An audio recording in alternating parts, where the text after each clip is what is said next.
Encontraram o texto? Digo amém? Todos encontraram? Quem não encontrou, levanta a sua mão. Eu só começo a pregar depois que todo mundo achar o texto. Amém? Apocalipse capítulo 4, verso 1 e 2, para a nossa breve meditação. Amém? Apocalipse. Tem um telão também para estar ajudando, tá bom, irmãos? Amém? Podemos começar? Amém. Tem irmãos que estão procurando ainda. Um jovem ali de azul, ali, bonito, abençoado. Eita glória, achou? O título é O Trono no Céu. Depois destas coisas olhei e vi que estava uma porta. A porta estava fechada? A porta estava no céu. A primeira voz que ouvi, como de um som de trombeta falando comigo, disse: sobe para aqui, e te mostrarei as coisas que depois destas devem acontecer. Imediatamente fui arrebatado em espírito, e um trono estava posto no céu, e alguém assentado sobre o trono, e o que estava sentado tinha a aparência semelhante a uma pedra e ao redor do trono havia um arco-íris de aspecto semelhante a esse. Ao redor do trono também havia 24 tronos, e vi assentados sobre os tronos 24 anciões, vestidos que tinham nas suas cabeças coroas de ouro. Do trono saíam relâmpagos, vozes e trovões. Diante do trono ardiam 7 lâmpadas de fogo, as quais são 7 Espíritos de Deus. Também havia diante do trono como que um mar de vidro, semelhante ao cristal, e ao redor do trono, um ao centro de cada lado, 4 seres viventes cheios de olhos por diante e por detrás, somente até aí. Senhor meu Deus e meu Pai, neste momento, nesta hora, Pai, nós levantamos a nossa oração, pedindo perdão pelos nossos pecados, pensamentos, falhas e atos, Pai. Que eu diminua e que o Senhor cresça, que eu diminua e que o Senhor apareça nesta noite, que eu não venha falar nada de mim, mas que eu venha ser um instrumento do Senhor nesta noite, para repassar ao coração desta amada igreja tudo que o Senhor colocou no meu coração. Prepara o coração dos teus filhos como um terreno fértil, Pai, para receber essa semente que é a tua palavra, e que no tempo oportuno, no tempo próprio, ela venha germinar o fruto na estação própria. E você que concorda com essa oração, podeis tomar os vossos assentos, glorificando e adorando Ele, que é digno de toda honra e de toda glória. Aleluia.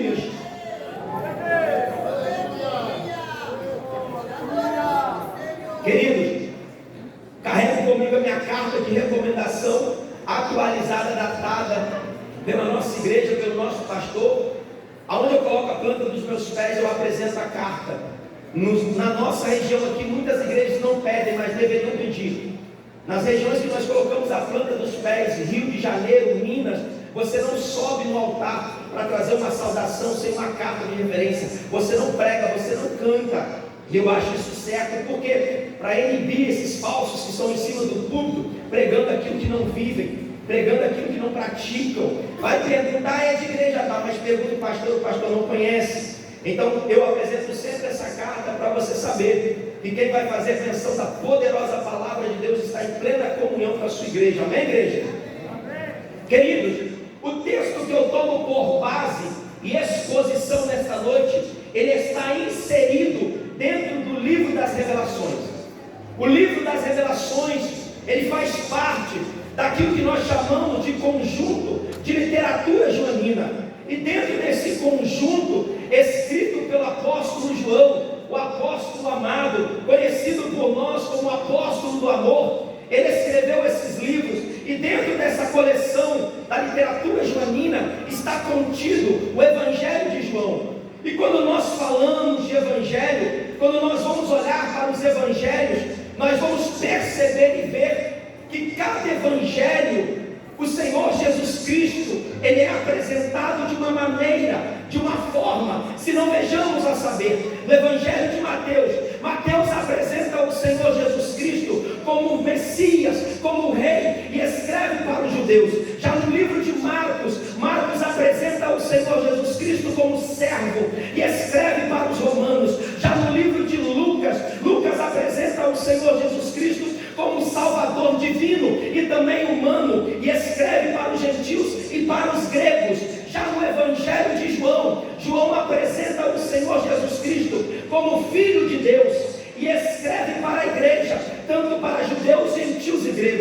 E haja vista, senhoras e senhores, que quando nós olhamos com um olhar mais aprofundado para dentro do Evangelho de João, mais precisamente dentro dos seus 21 capítulos, nós vamos perceber e ver que cada capítulo do Evangelho de João, Jesus Cristo de Nazaré é apresentado de uma forma. Se não vejamos a saber, no Evangelho de João, capítulo 1, ele é o verbo que se materializou entre nós. No capítulo 2 de João, ele é o transformador da água em vinho. No capítulo 3 de João, ele é o unigênito de Deus Pai, e todo aquele que nele crê não perecerá. No capítulo 4 de João, ele é a fonte da água viva. No capítulo 5 de João, ele é o juiz dos vivos e também dos mortos. No capítulo 6 de João, ele é o pão vivo que desceu do céu.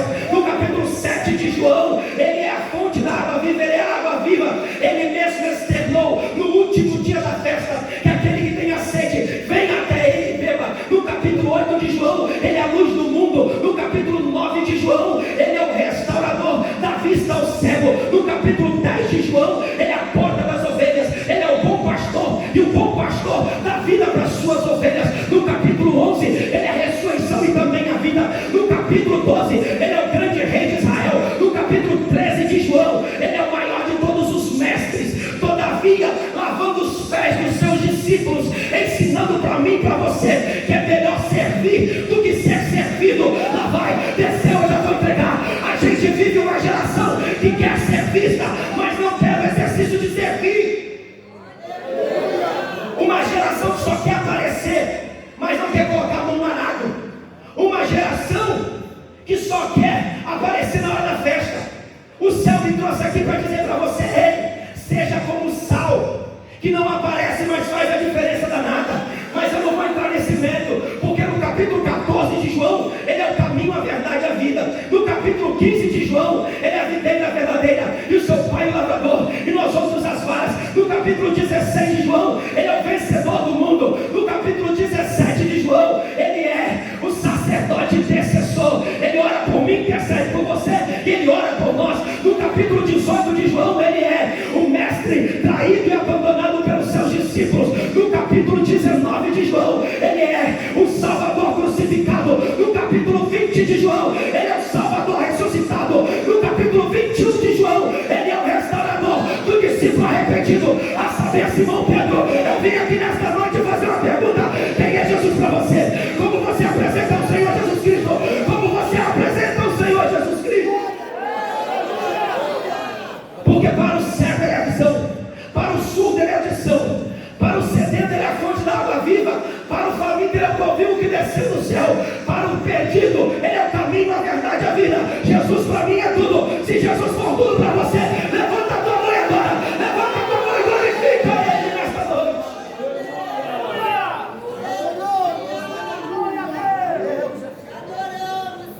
Aí quando nós vamos olhar para o Evangelho de João, nós vamos perceber que por meio de Jesus Cristo, a vida é revelada à humanidade, a vida é revelada às pessoas. Mas quando nós vamos olhar para os evangelhos, para a literatura joanina, nós vamos perceber e ver que por meio de Jesus Cristo, a vida é dada às pessoas. Mas quando nós olhamos para o livro do Apocalipse, nós vamos perceber que vai ser por meio de Jesus Cristo, que vai ser Ele quem vai recompensar as nossas vidas. Porque aqueles que permanecerem fiéis a Deus até a morte receberão a coroa da vida, receberão um galardão. Por isso que Tiago disse no seu livro, capítulo 1, versículo 12: bem-aventurado o varão que suporta a provação, porque depois de ser aprovado, receberá a coroa da vida. Por isso que o apóstolo Paulo disse lá em 1 Coríntios, capítulo 15, versículo 58, ele vai dizer: sede firmes e constantes, sempre abundantes na obra do Senhor. O céu me trouxe aqui para dizer: seja constante, seja firme, seja abundante na obra do Senhor. Não olhe para as dificuldades, não olhe para as intempéries da vida, não importa onde o seu barco está, no meio desta tempestade, ele não vai afundar, porque quem está contigo é o leão da tribo de Judá.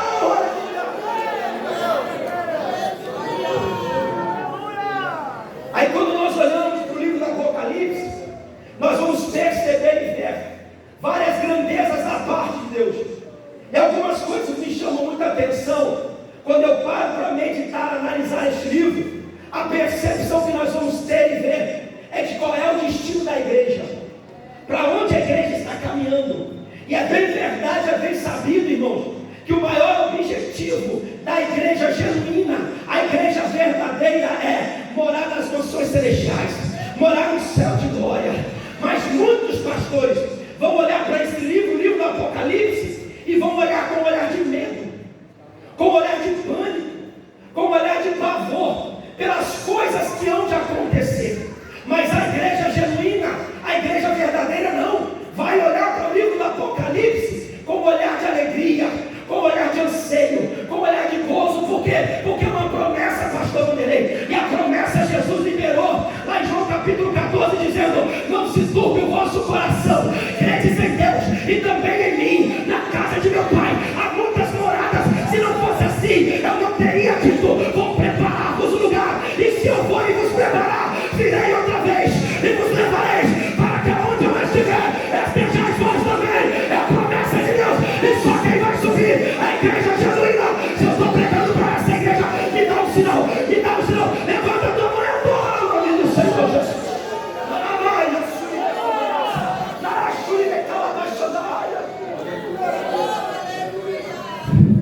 Essa é a igreja que vai subir.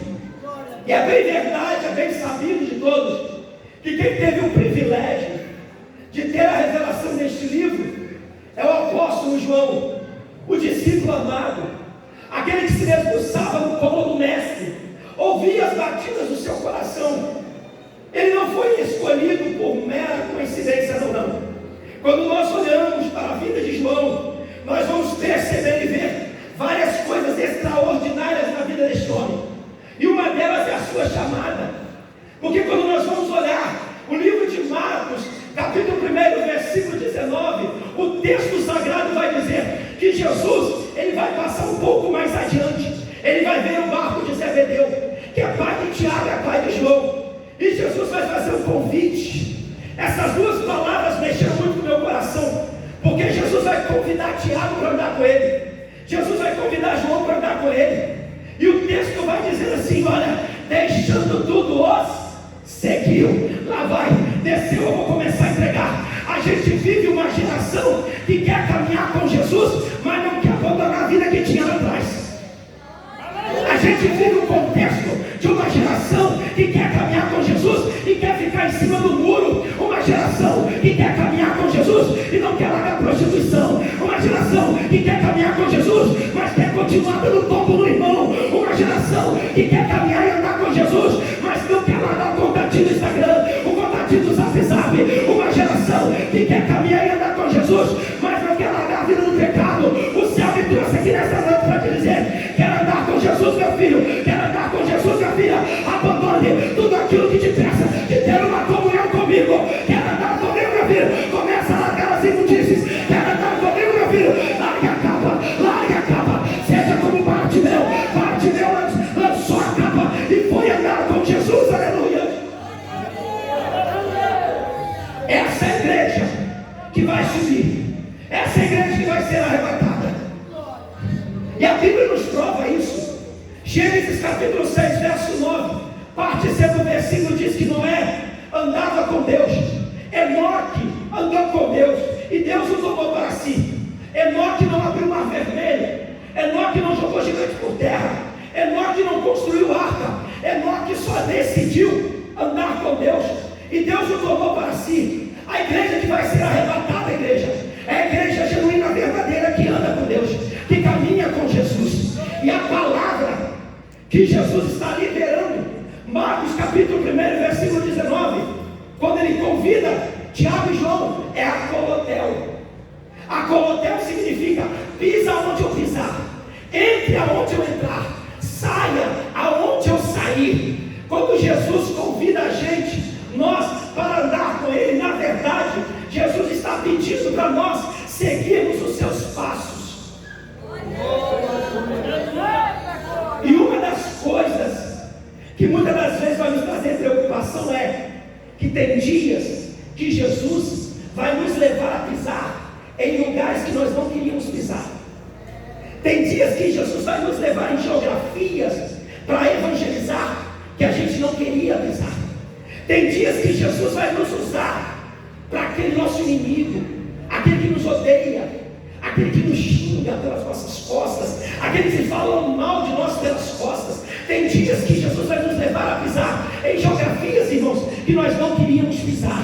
Mas a alegria do nosso coração é, independente do cenário geográfico, independente da situação, eu sei, e Ele garante que Ele guarda a nossa entrada e a nossa saída. Salmo 121, versículo 8, descansa o teu coração, Ele guarda a tua entrada e a tua saída, aleluia. Não importa o ambiente, não importa a circunstância, não importa as intempéries da vida, Ele te guarda, Ele te cuida, Ele não dorme, aleluia. Aí a gente lembra do salmista no Salmo 23, ainda que eu andasse pelo vale da sombra da morte, não temerei mal algum, porque tu estás comigo, a tua vara e o teu cajado me consolam. Preparas uma mesa perante mim na presença dos meus inimigos, unges a minha cabeça com óleo e o meu cálice transborda. Certamente que a misericórdia e a bondade me seguirão todos os dias da minha vida, e habitarei na casa do Senhor por longos dias. Independente do cenário, independente da geografia, Ele guarda a tua entrada e a tua saída, aleluia.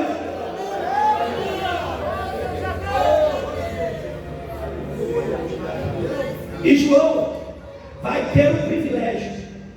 João vai vivenciar algumas coisas ao lado de Jesus. João vai ter o privilégio de ver Jesus ressuscitado, vai ter o privilégio de ver Jesus transfigurado. João vai ter o privilégio de pastorear a igreja de Éfeso, de ensinar a igreja. João vai ter o privilégio de estar em Atos 2, sendo cheio do Espírito Santo. João vai ter o privilégio de sentar-se às mesas da Santa Ceia. E João, ele percebe, ele olha para Jesus e percebe que Jesus já sabia de tudo. Que ele percebe que Jesus já sabia que tinha uma coroa de espinho lhe esperando, que tinha um interrogatório voraz nas masmorras romanos lhe esperando. Ele olha para Jesus e já percebe que tem a cruz aguardando Jesus. Mas o que mexe ao meu coração é que Jesus, sofrendo toda aquela pressão, toda aquela agonia, traição, Jesus chama os seus discípulos para cantar. Aí eu me lembrei de um Salmos 149, versículo 6, que diz: estejam nas suas gargantas os altos louvores a Deus. O que Jesus está me ensinando e te ensinando, que independente da pressão, independente da circunstância, crente não foi feito para murmurar, crente foi feito para adorar. Se tem adorador aqui, levanta a tua mão e adora, aleluia.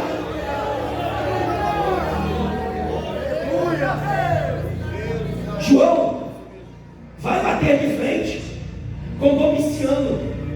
Domiciano, considerado o segundo Nero na história devido à sua impiedade, um homem cruel que queria ser endeusado, titulado como Deus. E João não vai aceitar isso não.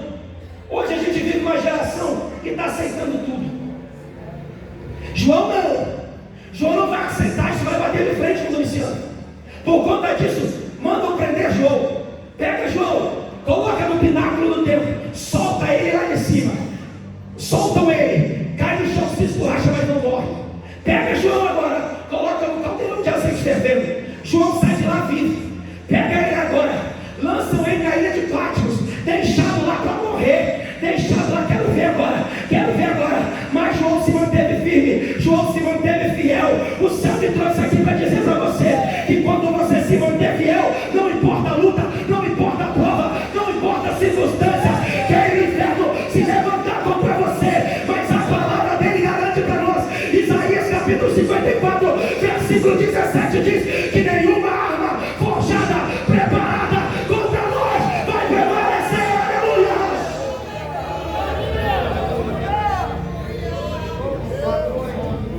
Por fazer a diferença, aprove ao Senhor conceder a revelação deste livro.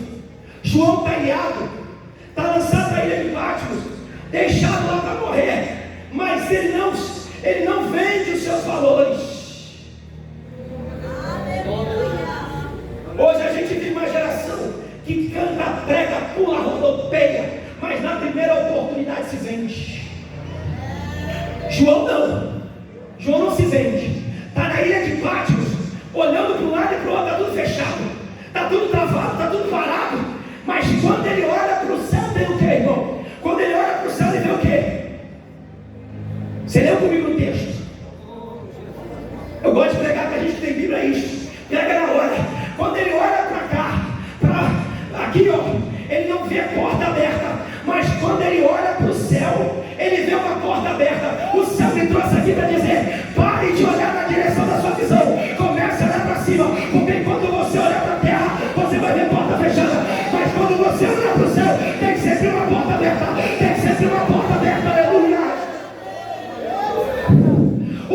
trouxe aqui para dizer: pode o homem fechar a porta na terra, mas Deus abre no céu. Pode o homem fechar a porta na terra, mas Deus abre no céu. Talvez eu estou pregando para alguém que hoje, que alguma pessoa fechou a porta para você. Você está triste, cabisbaixo. Descansa o seu coração. O homem pode fechar a porta na terra, mas Deus abre no céu. Deus abre no céu. Deus abre no céu. Deus abre no céu. Aleluia. Entenda o negócio aqui. A porta se fechou por causa de quê, irmão? A porta se fechou por causa do pecado. Mas por causa da graça, a porta se abriu. Colossenses capítulo 1, versículo 26. O mistério que estava oculto, que o Pai revelou, manifestou aos santos. Ele, o mistério oculto que é Jesus, abriu a porta. Abriu a porta novamente através da graça. Hebreus capítulo 10, versículo 19 e 20 vai dizer: tendo, pois, irmãos, a ousadia para entrarmos no santuário pelo sangue de Jesus Cristo, pelo caminho vivo e novo que Ele nos inaugurou através do véu, através da sua carne. Levítico capítulo 17, versículo 14 vai dizer que a vida de toda a carne está no sangue. Ele deu a sua vida, Ele deu o seu sangue para abrir a porta para mim, para você entrar. Ele não abriu a porta para você sair. Aproveite a oportunidade que o véu se rasgou, não para você sair, mas para você entrar. Aleluia.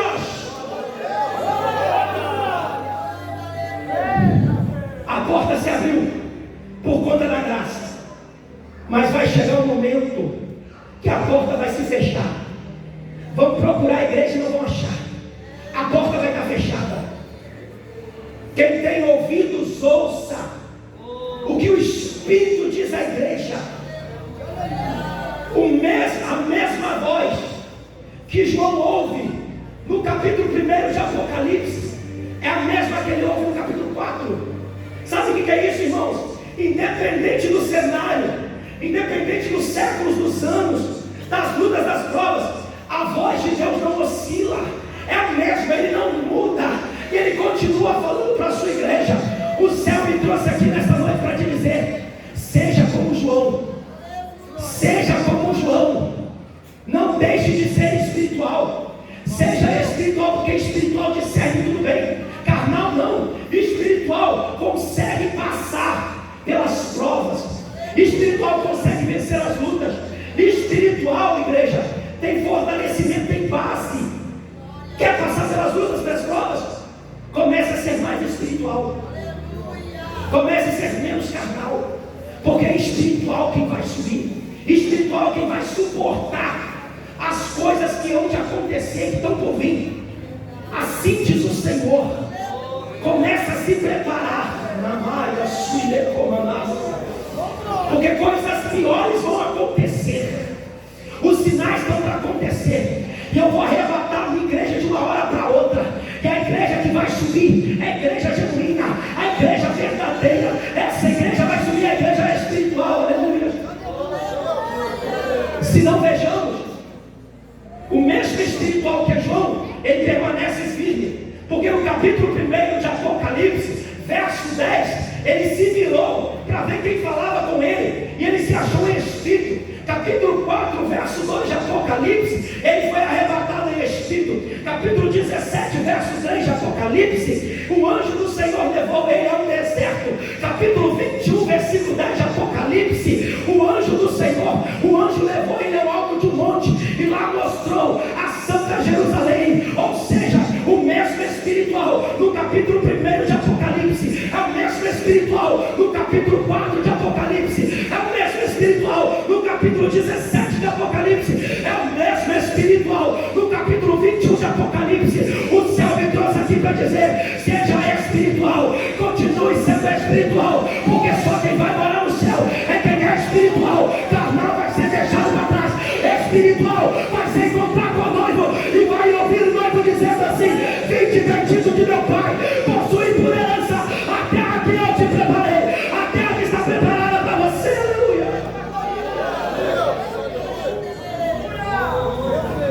Mas o que mais mexeu ao meu coração, eu já finalizo aqui, é que no Evangelho de João, capítulo 19, versículo 25 e 26, Cristo está de braços abertos no madeiro. Pedro está escondido, Tiago está escondido, mas se procurar João, está nos pés do Calvário, se procurar João, está nos pés da cruz. Essa é a raiva do diabo. A gente passa por luta, passa por prova, mas se procurar a igreja genuína, verdadeira, está aqui, nos pés de Jesus. Cadê a igreja que está nos pés de Jesus? Levanta a tua mão e adora com toda delicadeza. Se coloque sobre os seus pés. Você que conhece esse louvor, feche os seus olhos, coloque a mão no seu coração. Eu chamo a minha princesa para estar nos ajudando aqui